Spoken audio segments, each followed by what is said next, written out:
So we're starting another topic, another teaching, and it is the Brahmaviharas. And the title of my talk today is Brahmaviharas, the Seeds.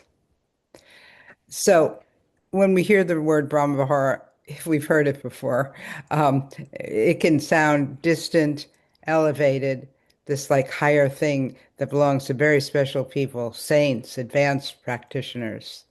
So the term Brahmavihara is drawn from the Buddha's context, cultural context, and it was originally referred to as the realm of the gods in the Brahmic traditions that were popular in his time.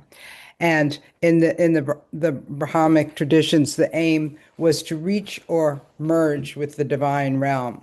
But the Buddha sort of took those teachings, took a turn, or maybe turn it on its head, maybe.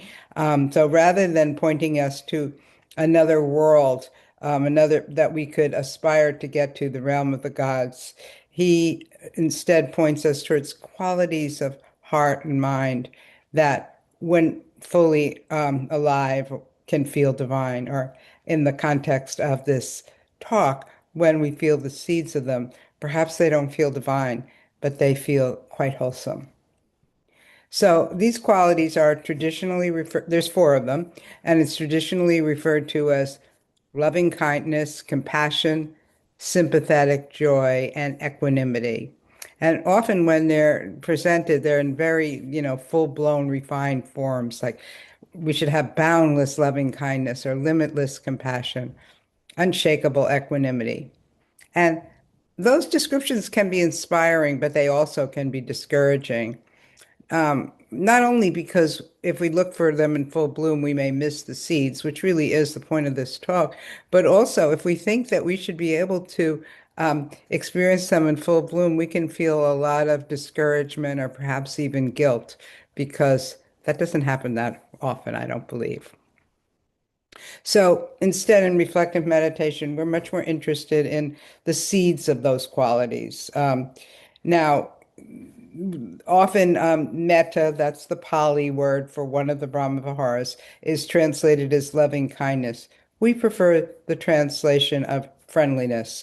It's much more down to earth. And we tend to use various translations, but that's one we commonly use. Karuna, again in the Pali language, is often translated as compassion, but we try to bring it a little more into our daily lives as caring. Upekkha, which is often translated as equanimity, and often misunderstood as a kind of evenness. We prefer the translation of, or one translation we prefer is steadiness, being able to ride the waves of change and lots of stuff with a kind of steadiness. And then the Pali word mudita is commonly translated as sympathetic joy.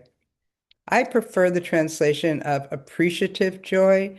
It just kind of I don't know, it just translates better for me. Like, oh, I appreciate your joy. I can feel appreciation that you're happy. It just kind of seems more experiential to me. Or empathic joy. I am feeling empathy with your joy. So when we're talking about these seeds of the Brahmaviharas, we're just talking about something that might be experienced, like a small moment of warmth towards someone, a flicker, maybe even, of care when we become aware of someone else's pain. And a common thing people do when they become aware of someone else's pain is try to fix it or turn away from it, because it's hard to bear at times. But caring is a really different way to be with that. And there could just be a sense of a little bit of uplift when something goes well for another person. Or maybe it's just a brief pause before reacting, um, rather than full-blown equanimity, where something steadier has a chance to emerge, or something more wholesome, more beneficial, um, has a chance to emerge. So I'm talking about the Brahmaviharas, maybe in their early and more experiential and living forms. So traditional Buddhist teachings teach phrases or practices with phrases or visualizations to intentionally cultivate loving kindness or compassion or equanimity or um, joy through repetitions. I've done these practices. I did them for actually steady for about 5 years. Um, and these can be very powerful and meaningful. My first encounter with Jason Siff and recollective awareness meditation, I was doing a practice on compassion, repeating the phrases, and it was a group at a conference, and spoke about my meditation, and Jason said, "Did you feel compassion?" And then I go, "Oh no." I didn't feel it at all. I was just going through the motions. That was a very, that was a real turning point for me to really understand that I wasn't feeling it. Um, so in reflective meditation, which came out of recollective awareness meditation, we take a somewhat different approach rather than intentionally generating these qualities with things such as phrases or visualizations, we intentionally create the conditions in which they can arise. And we're very careful about this, about how our groups are structured. So, helpfully to create the conditions, not when they always can arise, but they're more likely to arise. It's good soil. We're putting the seeds into good soil. And that soil is awareness infused with gentleness and curiosity. And something surprising can happen um, when we feel less pressured to be a certain way, less compelled to produce, say, kindness or compassion. We often find these qualities begin to emerge, it seems like more on their own, not as some kind of ideal, but actually a natural response to what's happening and in connection, because all of these are relational qualities, or most of them are. Um, when we feel connected to ourselves, to others, to what's going on, it becomes more possible to feel warmth, care, and joy. Not always, but when those qualities feel inaccessible, when that connection is absent, these qualities can feel inaccessible, no matter how much we try. So instead of asking, how do I become more friendly? We might gently wonder, or maybe I should say, in addition to asking, how do I become more friendly? We might gently wonder, what is happening right now that makes friendliness difficult?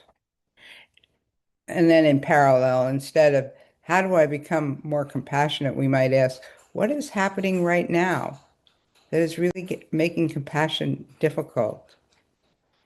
And rather than trying to produce happiness for someone else's good fortune, when maybe we're actually feeling envy, we might wonder, what's happening right now that's getting in the way? And instead of asking, why don't I feel calm and steady? We might ask, what is it that's agitating me now? So that kind of curiosity can replace kind of a pressure and sometimes the resultant guilt we might feel when we're not feeling the Brahmaviharas, when we're not feeling loving kindness, when we're not feeling compassion, when we're not feeling equanimity or joy. And those kinds of questions can move us towards connection with ourselves and others. And so in those moments, we're watering the seeds of the Brahmaviharas. So that ends my talk there. And I will, it looks like